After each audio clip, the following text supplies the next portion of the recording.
નમસ્કાર મિત્રો, વિડીયોમાં તમારું સ્વાગત છે। જી હા મિત્રો, અત્યારે હાલના મોટા અને મહત્વના સમાચાર સામે આવી રહ્યા છે। તો મિત્રો, સમાચારમાં વાત કરીએ તો શું તમે કલ્પના કરી શકો છો કે કોઈ ચૂંટણી લડવા માટે પોતાના બાળકની હત્યા કરે? હા, એવું બન્યું છે। મહારાષ્ટ્રના નાંદેડમાં એક વ્યક્તિએ સ્થાનિક સ્વરાજ્યની ચૂંટણી લડવા માટે પોતાની 6 વર્ષની પુત્રીની હત્યા કરી દીધી હતી। અહીંના કાયદામાં 2 થી વધુ બાળકો ધરાવતા કોઈ પણ વ્યક્તિને સરપંચની ચૂંટણી લડવાની મનાઈ હતી, તેથી તે વ્યક્તિએ પોતાના ત્રીજા બાળકની હત્યા કરી દીધી હતી। તો આરોપી પિતાનું નામ પાંડુરંગ કોડમલે છે, જે 28 વર્ષનો છે। તે મહારાષ્ટ્રના નાંદેડ જિલ્લાના કેરુળ ગામમાં વિરાટ સલોન નામની વાળંદની દુકાન ચલાવે છે।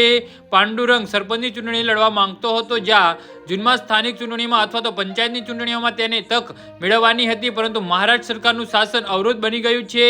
આવતા જૂનમાં મહારાષ્ટ્રમાં પંચાયતની ચૂંટણીઓ યોજાવાની છે, તેથી સરપંચની ચૂંટણી લડવા માંગતો હતો એવું માનીને તે જીતી શકે છે। જો કે મહારાષ્ટ્ર પંચાયત રાજ કાયદો ફક્ત 2 બાળકો ધરાવતા લોકોને સ્થાનિક ચૂંટણી લડવાની મંજૂરી આપે છે।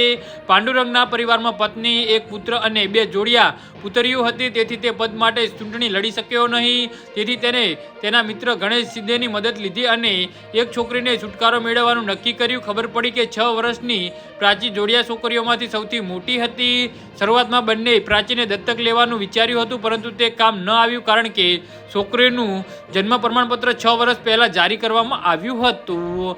જી હા મિત્રો, તો આના વિશે તમારું શું કહેવું છે તો નીચે અમારી કમેન્ટ બોક્સમાં જરૂરથી જણાવજો। ધન્યવાદ।